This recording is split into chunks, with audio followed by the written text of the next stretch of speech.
بيبدأ مسلسلنا مع هونج واللي بيكون بيراقب 2 من أكبر رجال العصابات وهم بيعملوا صفقة مع بعض. فجأة بيجي له أمر بإنه يمسك الشخص اللي معاه شنطة الفلوس، فبيطلع يجري وراه وبيكون سريع قوي وبيبان إنه مدرب على مستوى عالي. بيفضل يجري ورا الشخص اللي معاه الشنطة لحد ما بيكتشف إنه عامل له كمين واخده للمكان اللي فيه العصابة، لكنه بيكون نينجا ومش بيهتم بالعدد اللي حواليه وبيضربهم كلهم لوحده وبياخد الشنطة منهم. بعد فترة بنشوف هونج وهو بياكل كميات كبيرة من البروتين، وبيكون في شخص عجوز بيراقبه من بعيد وفجأة بيقرب منه وبيقول له إنه عايزه في مهمة، فبيقول له هونج إنه بطل الشغلانة دي ومش هيقبل أي مهمات تاني. فبيزق العجوز الترابيزة من قدامه وبيكون قوي بالرغم من سنه، وبيرجع هونج الترابيزة لمكانها وبيقول له ما يتعبش نفسه لأنه مش هيقبل أي مهمة. فبيقعد العجوز ياكل معاه من طبق الصراصير وبيقول له اسمع مني، المهمة دي فيها فلوس حلوة قوي. فبيتضايق هونج من زن العجوز وبيمشي وبيسيبه، والمفاجأة إنه بيرجع بورقة وقلم وبيقول للعجوز إنه موافق بس بشرط إنه يكتب عقد بينهم. فبيضحك العجوز وبيكتب العقد من غير تفكير. تاني يوم هونج بيروح الشركة اللي العجوز قال له عليها وبيرفض عمال الأمن يدخلوه، فبيرش عليهم عصير وبيقنعهم إنه سم وهينهي حياته خلال دقايق.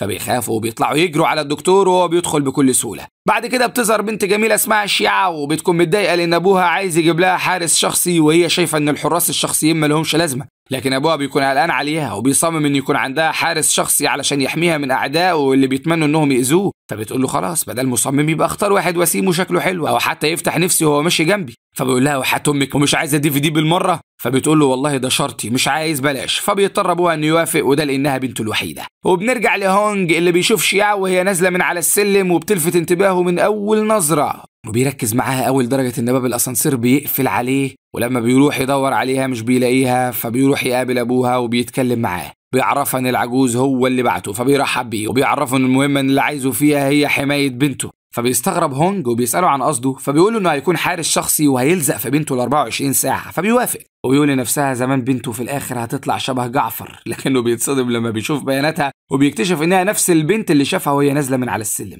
بعد كده المساعد بياخده للبيت وبيفضل هونج يفكر طول الطريق في الشيعة وبيكون متحمس قوي لشغله الجديد، لكنه بيتفاجئ لما بيكتشف ان الشيعة عصبية وبتزعق على كل حاجة، وبيقول شكلي اتخدعت، وطلع الشكل فعلا مش كل حاجة، وبيقرر يكمل وما يستسلمش من البداية. بعد كده بيتفاجئ لما بيلاقي الشيعة وجايه له هي والشيع بنت عمها وبيقولوا له انهم مش هيسيبوه في الشغلانه كتير وهيمشوه زي ما مشوا الحراس اللي كانوا قبله، وبيوروه الكلب بتاعهم واللي بيكون شكله مرعب، وبيقولوا له ان اخر حارس جالهم قاعد دلوقتي في المستشفى بيتعالج من عضة الكلب، وبتهدده الشيعة انها ممكن تخلي الكلب يهجم عليه في اي وقت، وبتبص له بتحدي وبتكون شايفه انها جامده. وهونج خاف منها لكنه بيصدمها لما بيروح يلعب مع الكلب وبيخليه يقلب قطه في ثانيه، وبتفهم شيعة وبنت عمها ان هونج مش زي اللي قبله، وبياخدوا الكلب وبيمشوا علشان يفكروا في خطه تانية. وبالليل هونج بيتدرب زي ما هو متعود وبيقعد يرتاح من التدريب، وبيمسك ورق باين من شكله انه قديم، وبيفتكر لما كان لسه طفل صغير والمدرب بتاعه اخده عند الشلال وقال له انه عايزه يكون من اقوى المحاربين. فجأة زقه في الميه، وبيكون المدرب عمل كده لان في اسطوره بتقول ان اللي بيعوم في الشلال في الوقت ده من كل سنه بيبقى قوي ومفيش حد يقدر يهزمه.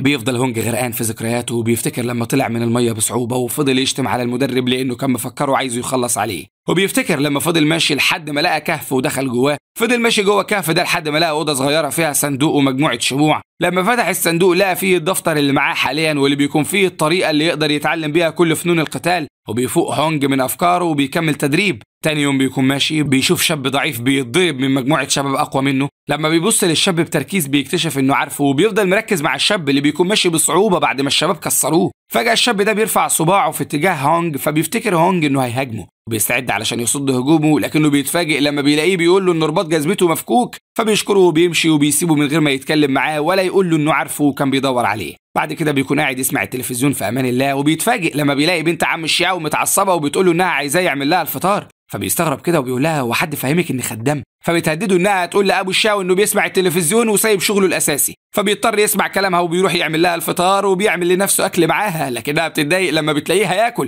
بتقول له يروح يجيب لها ميه، ولما بيرفض بتهدده انها تتصل بعمها، فبيقوم وهو متعصب وبيحلف انه هيربيها. وبعد ما بيمشي هونج بتيجي شيعة وبتاكل اكله، ولما بيتضايق وبيكون هيتخانق معاها بتوقفه بنت عمها، فبيتضايق هونج وبيمشي. بعد الفطار بيتكلموا معاه وبيقولوا له القواعد اللي عايزينه يمشي عليها، واللي بيكون من ضمنهم ان محدش من زمايلهم في المدرسه يعرف انه الحارس الشخصي بتاعهم، وكمان بيشترطوا عليه انه يكون بعيد عنهم طول الوقت، وده لانهم مش عايزين زمايلهم يكتشفوا انه معاهم حارس شخصي، وبيتريقوا عليهم. فبيوافق هونج وبيروح معاهم المدرسه، وهناك بيشوف نفس الشاب اللي كان بيتضرب قبل كده وبيكون بيتضرب تاني من نفس الشباب برضه، فبيصعب عليه وبيقول هم مستهيفين الواد ده قوي كده ليه؟ بيقرر انه يساعده، لكنه بيخاف حد يعرف شكله ويبلغ عنه ويمنعوه يدخل المدرسه وما يقدرش يفضل جنب الشيعة وبنت عمها. علشان كده بيلبس كمامة وبيروح يساعد الشاب وبيكسر الشباب اللي بيضربوه. بعد المدرسة بيروح مع شياو وبنت عمها للبنك، وفجأة في مجموعة حرامية بيهاجموا البنك، فبيستخبى ومش بيرضى يدخل معاهم في اشتباك علشان ما يأذوش شياو وبنت عمها. وبتعرف الشرطة ان حصل هجوم على البنك، وبتبعت شرطية اسمها سونج بس بتبقى عصبية،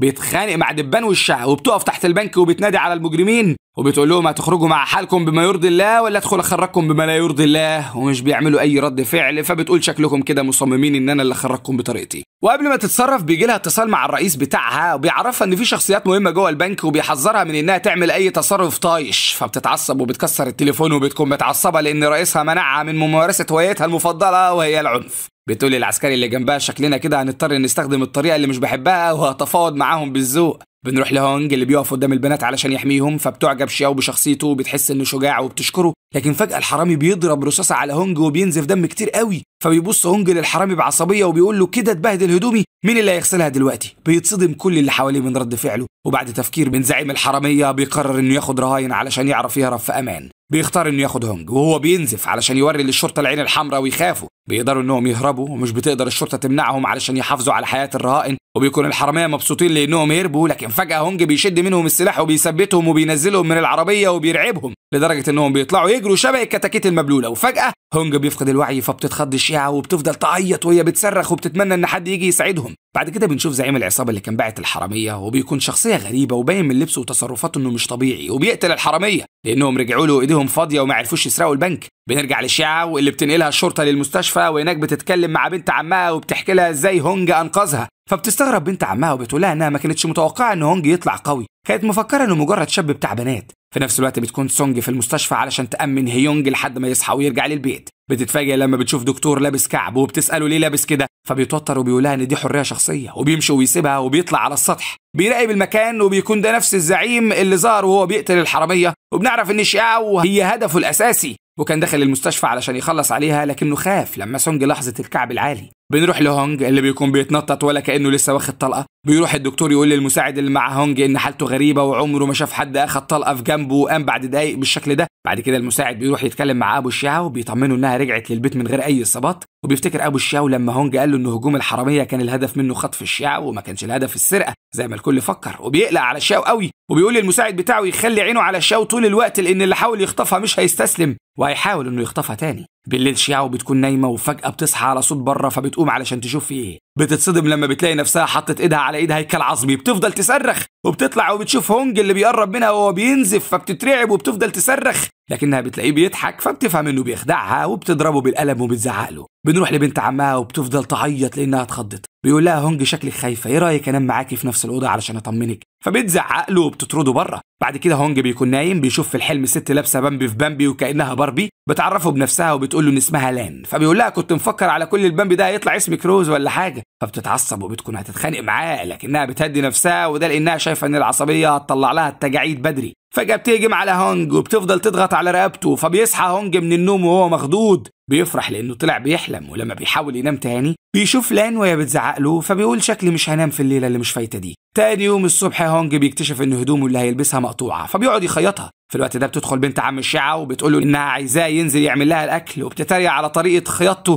فبيقول لها لو مش عاجبك خدي خياطيها انت. فبتقول له انا مالي يا ليمبي، وبتمشي وبتسيبه. في المدرسه الشياو بتتكلم مع بنت عمها، وبنفهم من كلامهم ان الشياو معجبه بهونج لكنها مخبيه لانها خايفه انه يرفض مشاعرها. بتقول لها بنت عمها ان هونج بتاع بنات ولو ما اعترفتلوش بحبها ممكن يروح لواحده تانية. فبتقلق شيعة وبتطلب من بنت عمها انها تساعدها. في نفس الوقت بيكون هونج في المستشفى بيغير على الجرح وبيعاكس الممرضه اللي هناك. وبعد كده بنشوف صاحب هونج وهو بيتكلم معاه وبيقول له ان في حد بيدور عليه، وبيفضل يكح وبيبان انه تعبان قوي. فبيقرب هونج منه وهو قلقان وبيساله ماله، فبيقول له انه اتصاب اصابه خطيره من اخر مهمه كان فيها، وبيقول له انه المفروض يقعد لان خطر عليه انه يشتغل وهو في الوضع ده، لكنه مش هيقدر يقعد ويسيب الشغل. بيساله لو كان قضيه سرقه البنك ليها علاقه بمهمته، فبيستغرب هونج. بيساله عرف منين موضوع سرقه البنك ده، فبيقول له انه دلوقتي رجع لشغله الاساسي وبقى شغال ظابط، وبيقول له يتصل بيه لو احتاج مساعدته في اي وقت. بالليل هونج بينام وبيشوف في الحلم لان اللي بتكون متعصبه لانه اهمل تدريبه وما بقاش بيتدرب من وقت ما اشتغل مع ابو الشياو. وتاني يوم الصبح هونج بيقابل بنت عم الشياو، لكن بتحصل حاجه غريبه.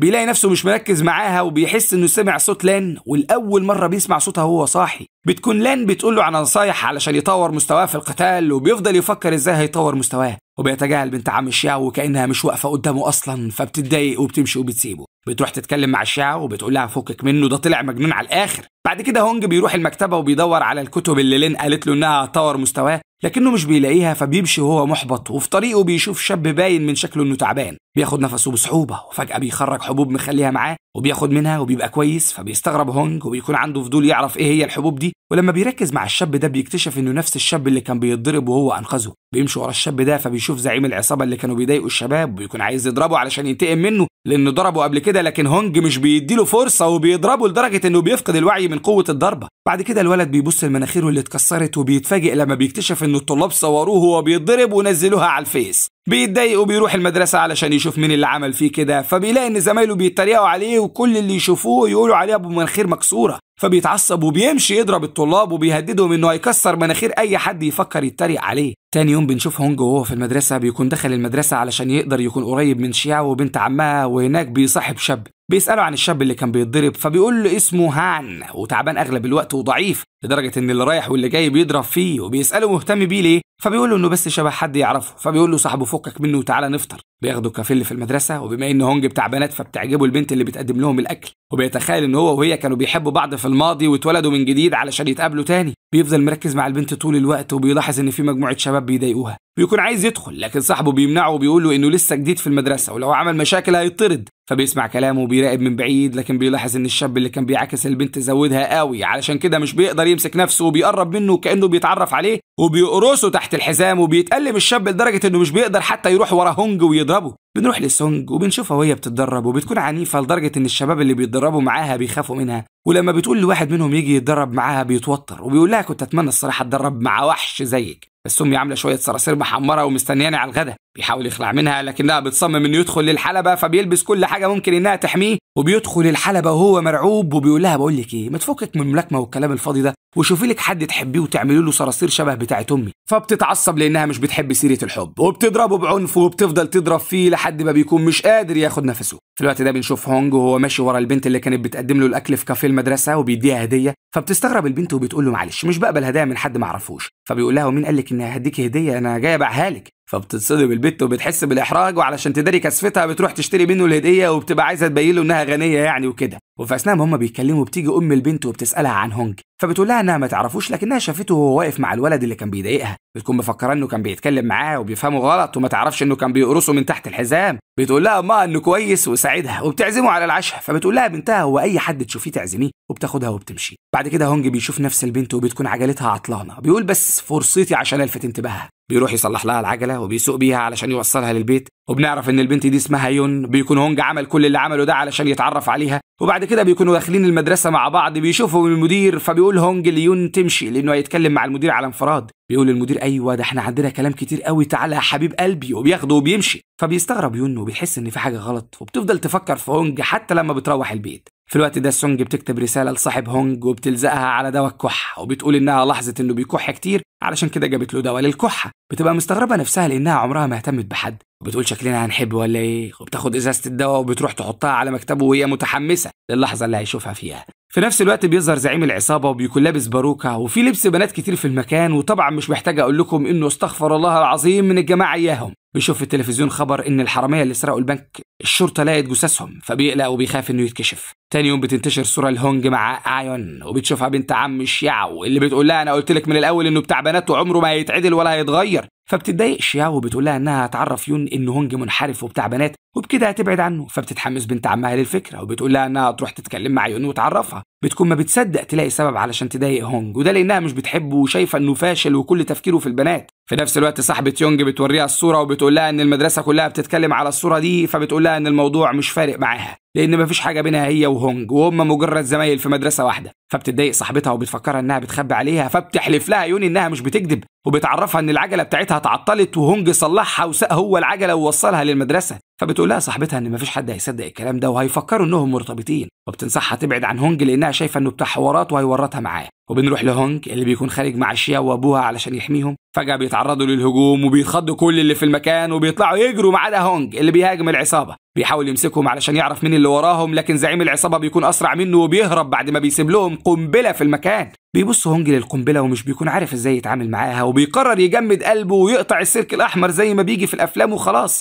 وبما انها بتيجي مع الهبل دبل الموضوع بينجح نجح وبيقدر انه يوقف القنبله، لكنه بيتفاجئ لما بيشوف ابو شياو فاقد الوعي، بيكون محتار يعمل ايه، وفجاه بيفتكر الطريقه اللي لين علمتها له، وبيمسك صوابع الراجل بطريقه معينه وبيحاول انه يعمل زي ما لين علمته، لكن الطريقه دي مش بتنفع، علشان كده بينقلوا ابو شياو للمستشفى. بالليل شياو بتتفاجئ لما بتلاقي هونج على سريرها وبتتخض، بتساله بيعمل ايه، فبيقول لها ما تفهمنيش غلط، ده انا هنا علشان احميكي لاني قلقان عليكي من بعد اللي حصل. فبتقول له اذا كان كده ماشي، لكنها فجاه بتفتكر انه بتاع بنات، فبتصرخ وبتطرده من الاوضه، وهي بتشتمه وبتقول له انه منحرف، وما بيصدق يلاقي فرصه علشان يقرب منها، فبيمشي هونج وبياخد معاه الباقي من كرامته. تاني يوم بنشوف هان وهو تعبان وبيجيله الحاله اللي بتجيله باستمرار، فبيروح على جنب وبياخد الدواء، وبيلاحظ ان الدواء ما بقاش فعال زي الاول، بيقرر انه لازم يلاقي دواء تاني مفعوله اقوى من ده، وبيروح ليون اللي بتكون خايفه لان صاحب الكافيه بيتخانق معاها وعايز يعلي الايجار عليها، بالرغم من انهم متفقين على قيمه الايجار، بيكون لسه هيضربها لانها رافضه تدفع، لكن فجاه بيجي مينج وده الشاب اللي كان بيعاكسها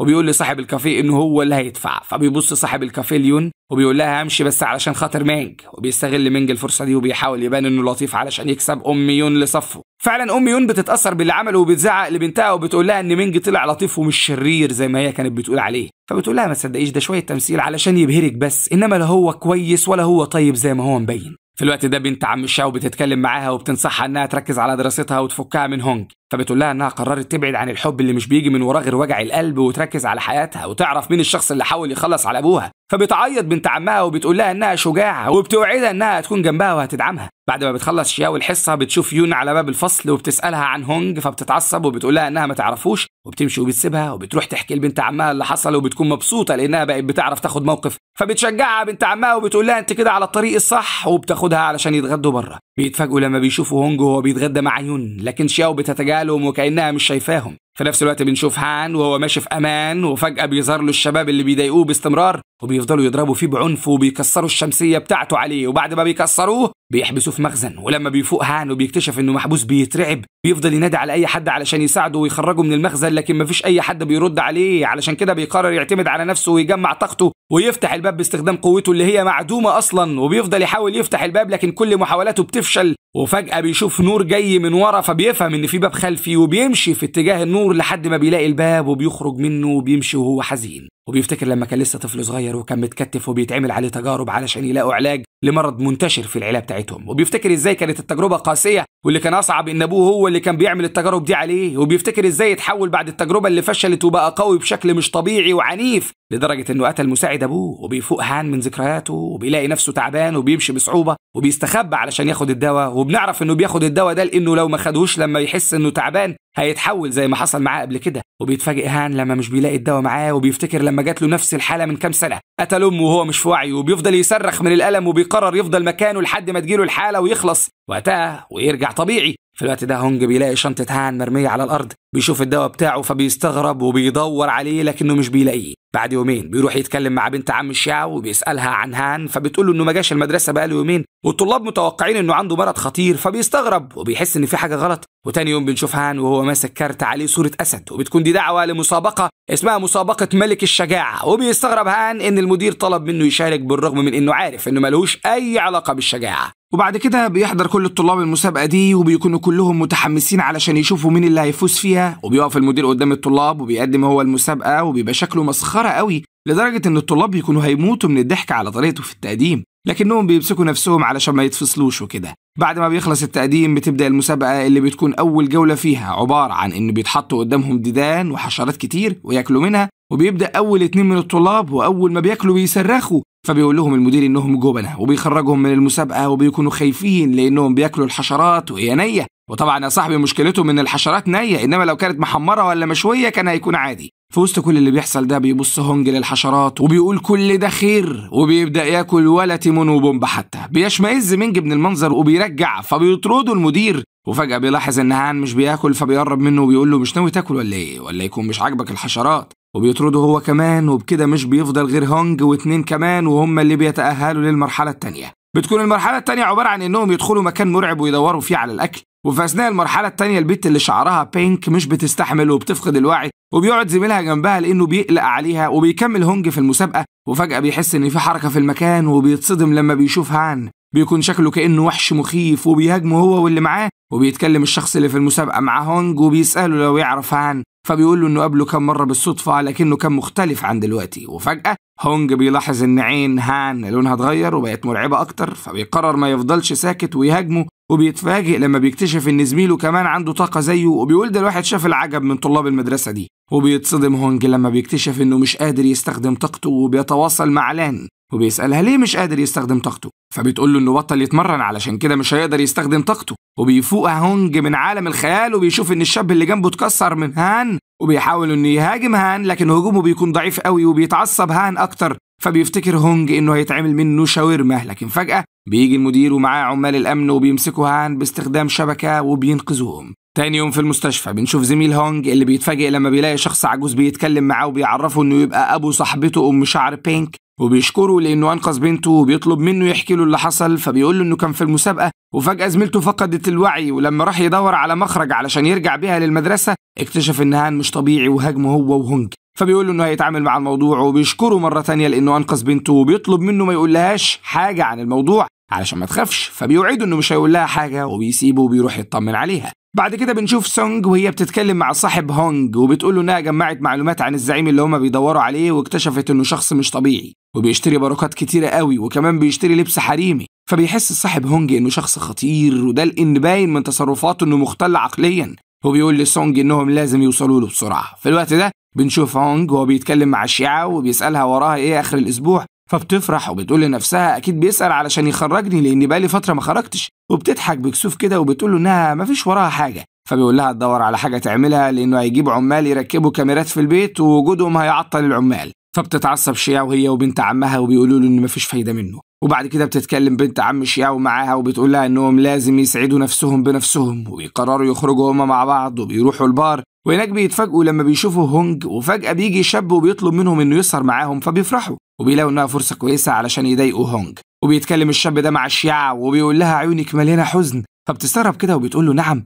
فبيقول لها قصدي يعني ان من ساعة ما شفتك ما ضحكتيش ولا مرة. فبتضحك وهي مبسوطة وبتقول اخيرا حد مهتم بتفاصيلي، وبتبص لهونج وبتقرر تضايقه اكتر وتفضل تضحك للشاب. في الوقت ده بنشوف صاحب البار وهو بيتكلم مع صاحبه، بيكونوا مبسوطين ان شياو جت البار بتاعهم، وبنعرف انهم اعداء ابوها وكانوا مشتركين في محاولة خطفها، وبيفرحوا اكتر لما بيلاحظوا ان هونج موجود في نفس المكان. لكن على الرغم من كده قاعد بعيد، وبيفهموا انه ما بقاش بيحرس شياو، وبيقرروا يستغلوا الفرصة ويخطفوا شيا. وبنعرف من كلامهم ان الشاب اللي قاعد مع شياو يبقى تبعهم، وبيكون هونج عارف ان الشاب بيحاول يوقع شياو، علشان كده لما بيلاقيه هياخد شياو بره بيتحرك بسرعة وبيقرب منه وبيهاجمه. فبيخاف الشاب وبيمشي مع صاحب البار من غير ما يتكلم، وبياخد هونج شياو وبنت عمها للبيت. تاني يوم هونج بيروح يتدرب وبيفضل يفكر في شكل هان لما تحول وهاجمه، وبيسأل نفسه يا ترى في كام طالب عندهم قوة خارقة. في الوقت ده شياو بتكون قاعدة وبتفتكر اللي حصل امبارح وبتبقى متضايقة لأن خروجتها باظت. وفي اللحظة دي بتيجي بنت عمتها وهي متحمسة وبتقول لها إنها هتعوض لها الخروجة اللي باظت، وبتعرفها إنها معاها فيلم جديد هيتفرجوا عليه. بتخطط للسهرة وبتبقى متحمسة قوي، وده على عكس شياو اللي بتكون حاسة بالإحباط وخيبة أمل من اللي بيحصل معاها آخر فترة. بنروح ليون اللي بتكون ماشية بالعجلة بتاعتها، وفجأة بيظهر حد جنبها وبيشدها من على العجلة وبيوقعها. بتتفاجئ لما بتلاقي الشخص ده هو هونج اللي بيقول لها إنها كانت ماشية سرحانة والعربية كانت هتخبطها، فبتشكره وبتقوم تلم الخضار اللي وقع، وبيساعدها هونج في لم الخضار من على الأرض، وبيروح معاها بيتها عشان يطمن عليها. وهناك بيتعرف على أمها اللي بتشوفه إنه عريس لقطة، وبيحاول هونج إنه يكون لطيف مع يون ويكسب قلبها، وده لأنه معجب بيها، وبيعرف منها إن أبوها تعبان فبيروح يطمن عليه، بيقول له إنه هيجيب له أعشاب طبيعية هتساعده في العلاج. فبتشكره يون هي وأمها. بعد كده يون بتتكلم مع هونج وبتشكره لأنه بيحاول يساعدها هي وعيلتها، وبتعرفه إنها تسافر مع أبوها علشان يتعالج، ولما يتحسن هترجع تاني. وبتودعه وهي متضايقة وبتتمنى لو تفضل معاه، وبيكون باين إن السنارة غمزت وهونج عرف يوقعها. في نفس الوقت هان بيرجع لطبيعته وبيكون حزين لأنه ما قدرش يسيطر على نفسه، وبيكون متوقع إنه هيتفصل من المدرسة، لكن بيتفاجئ لما بيلاقي الدكتور بيقول له إنه هيرجع المدرسة ومفيش حد من الطلاب هيعرف باللي حصل، وبيديه دواء وبيقول له إنه مفعوله أقوى من اللي كان بياخده وهيقدر يسيطر على حالته. وبنرجع لهونج اللي بيروح المستشفى بعد ما بنت عم شياو بتتصل بيه وبتعرفه إن شياو فقدت الوعي، وبيقرر هونج ما يناديش على دكاترة، وبيستغل فرصة إن شياو فقد الوعي وبيتلكك علشان يعمل لها تنفس صناعي. ولما بتفوق شياو وبتعرف إنه عمل كده بتزعق له. تاني يوم هان بيروح المدرسة وهناك بيقابل زميله اللي هاجمه وقت المسابقة. بيكون زميله ده لسه متضايق منه ومش ناسي إنه هاجمه، وبيسأله ناوي على إيه، فبيبص له هان من غير ما يتكلم، وفجأة بيلاقي فيه شعلة في إيد زميله ده، وبيعرفه إنه هو كمان مش طالب طبيعي، وبيقول له انه هيخلص عليه قبل ما يتحول تاني. فبيبعد هان عنه وهو خايف وبيترجى انه ما يعملش كده، لكن زميله مش بيهتم بتهديده وبيهاجمه. وفي اللحظه دي بيظهر هونج وبيصد هجومه وبيزعق له وبيقول له انه كده هيقتله. فبيقول له طب ما انا عايز اقتله، وبيحاول يهاجم هان تاني، لكن هونج بيمنعه وبيستغل هان الفرصه وبيطلع يجري. بيروح الحمام وبيفضل يفكر في اللحظه اللي خلص فيها على امه، وبيفتكر نظرات الناس ليه على انه قاتل وبينهار وبيفضل يصرخ.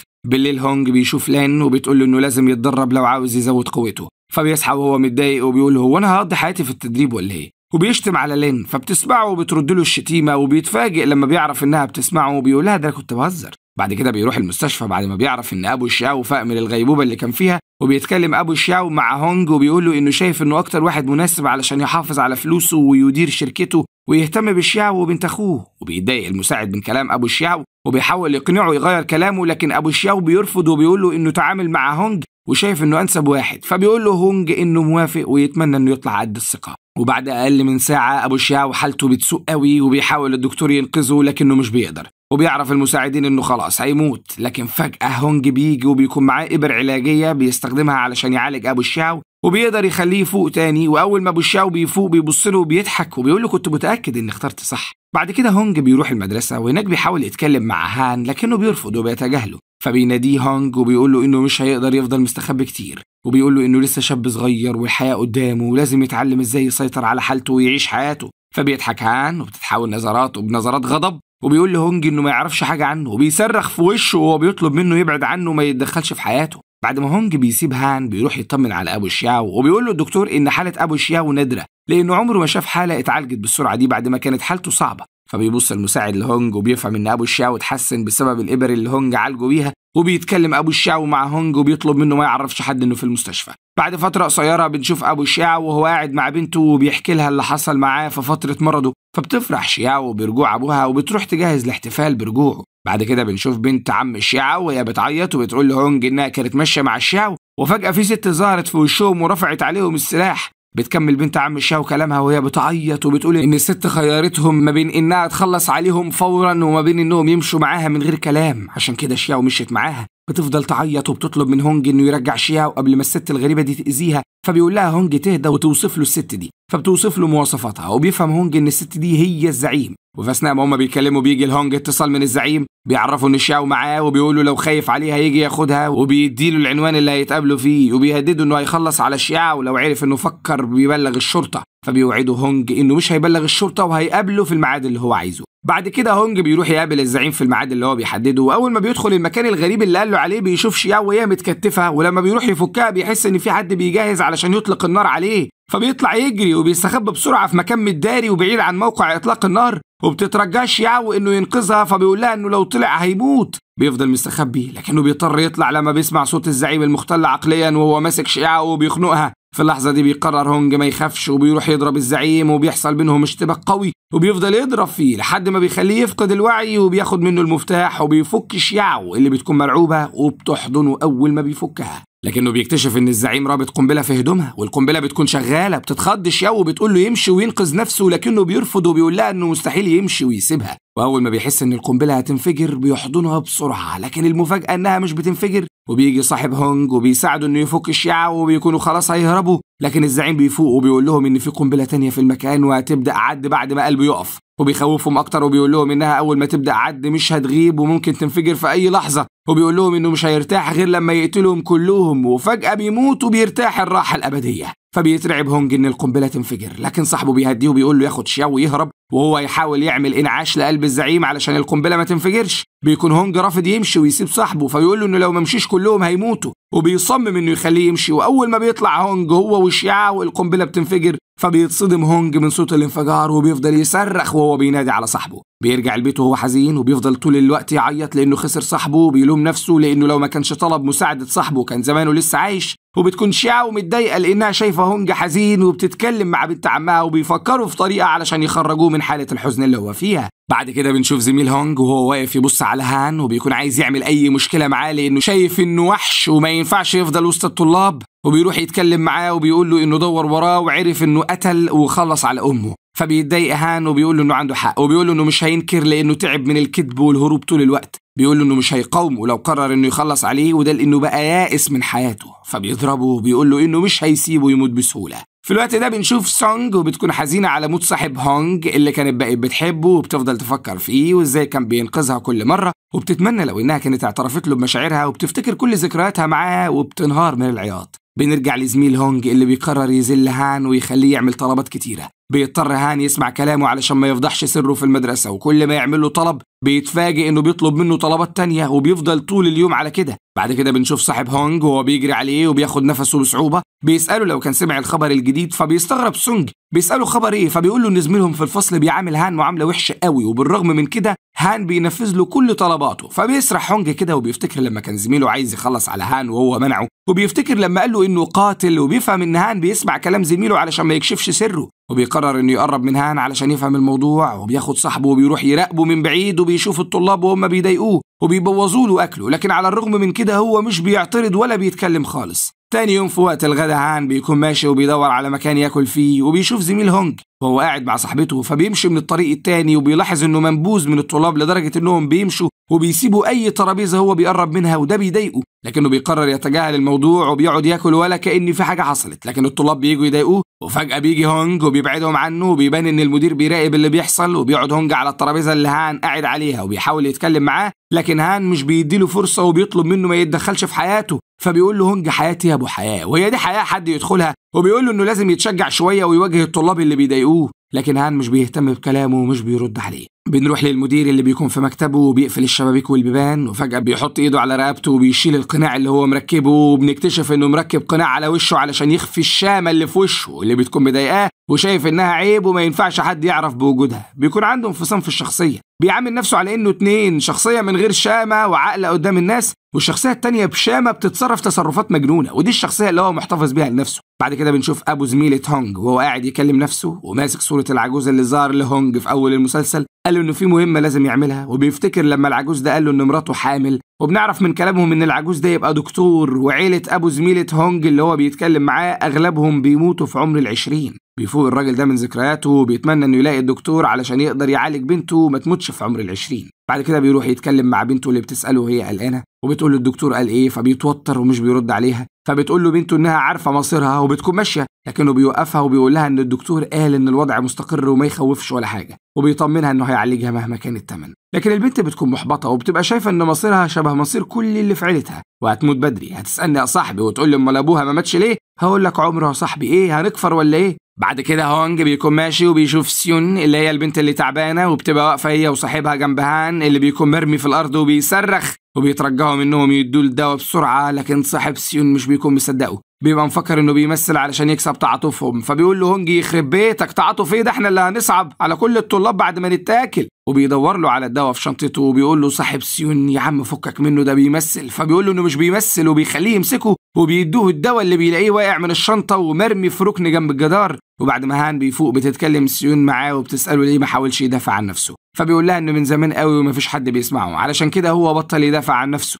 فبتقول له انه غبي لان صاحبها كان ممكن يخلص عليه، فبيقول لها انه حتى لو خلص عليه ما كانش هيفرق معاه لانه وقتها هيبقى حر ويخلص من كل اللي بيحصل فيه. فبتقول له سيون ان حياته مهمه وتستاهل انه يعيشها، لكنه مش بيكون مقتنع بكل ده، وبيبقى شايف ان الموت هيريحه من المعاناه اللي هو عايش فيها بقاله سنين، وبيمشي وبيسيبها. بعد كده بنشوف سيون وهي بتتكلم مع صاحبها، وبتقول له انها كانت بتتكلم مع ابوها عن هان، وقالت له ان هو كمان مريض زيها وعايش بالادويه. بتقول سيون لصاحبها انها لاحظت ان ابوها شكله اتغير اول ما جابت سيره هان وزعق لها جامد وقال لها تبعد عنه. بتقول سيون انها لما صممت تعرف ليه ابوها عايزه تبعد عن هان، قال لها انه كان مشارك في التجربه اللي اتعملت على هان، وبيقول لها ان المفروض التجربه دي كانت تعمل تعديل جينات ويكتشفوا علاج للمرض اللي عندها هي وكمان المرض اللي كان عند ام هان، لكن التجربه فشلت وحولت هان لوحش بيقتل اي حد حواليه من غير ما يفكر. وبتقول سيون لصاحبها ما يعاملش هان بالطريقه اللي كان بيعامله بيها لان كل اللي حصل كان غصب عنه. وثاني يوم بنشوف ابو سيون وهو بيتكلم مع الدكتور بعد ما عرف انه عايش في الغابه، وبيقول له الدكتور ان بعد سنين من الدراسه اكتشف ان علاج بنته في الهواء البارد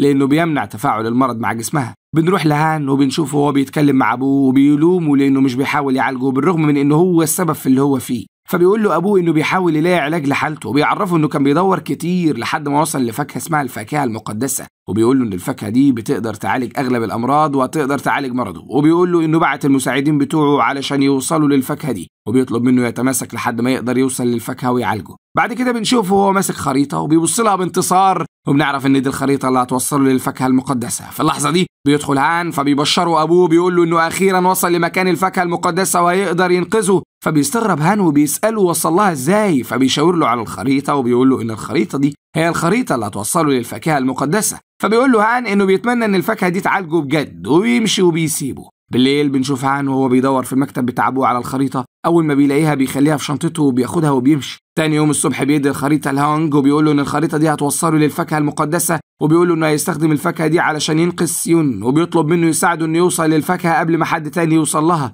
فبيستغرب هونج ان هان بدل ما يوصل هو للفاكهه وياخدها قرر يساعد سون. في نفس الوقت ده ابو هان بيراجع الكاميرات وبيتضايق لما بيكتشف انه هو اللي سرق الخريطه، وبيقول انه ما كانش متوقع انه يبقى جريء لدرجه انه يقدر يسرقه، وبيحلف انه هيجيبه ويربيه. بعد كام يوم بنشوف ابو هان وهو خاطفه وبيلاحظ انه بدأ يتعب، فبيقول المساعد بتاعه يجيب له الدواء بسرعه قبل ما يتحول. في نفس الوقت ده بيكون هونج مستغرب ان هان غايب عن المدرسه بقاله كام يوم، وبيفتكر لما قال له على الفاكهه المقدسه، وبيشك ان غيابه ليه علاقه بموضوع الفاكهه المقدسه ده. بيروح ينام علشان يشوف لان وبيتدربوا على الطريقه اللي هيحسن بيها تفكيره. وتاني يوم بنشوف هان وهو تعبان قوي وبيبص لابوه اللي بيكون قاعد قدامه وحاطط رجل على رجل، وبيقول له انه هيربيه وهيندمه على اللحظه اللي فكر فيها انه يسرق الخريطه. بعد كده هونج بيوصل للمكان اللي هان محبوس فيه، بيروح عشان ينقذ صاحب سيون اللي بيكون مخطوف هو كمان من ابو هان لانه كان بيدور على الفاكهه المقدسه. بيبقى هونج واخد سيون معاه وبيفكوا صاحبها بالرغم من ان ابو هان بيكون جنبهم، وبيقول هونج لسيون تاخد صاحبها وتمشي، فبتسمع كلامه. بيبص هونج لابو هان بتحدي كده وبيتفاجئ لما بيشوف هان مربوط، وبيقول لابو هان هو انت عامل عرض انقذ واحد خد التاني هديه ولا ايه؟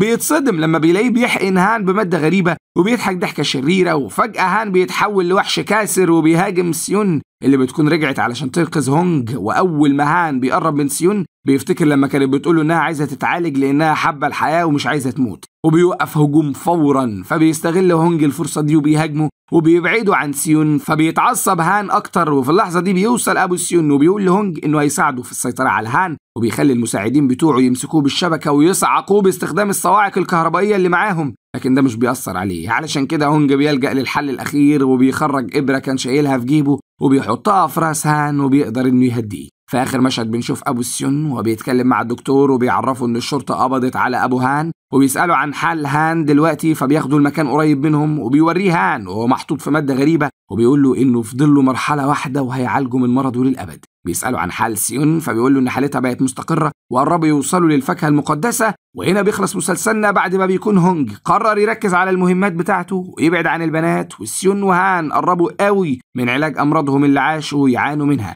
ما تنساش تعمل لايك وتشترك علشان يوصلك كل جديد. سلام.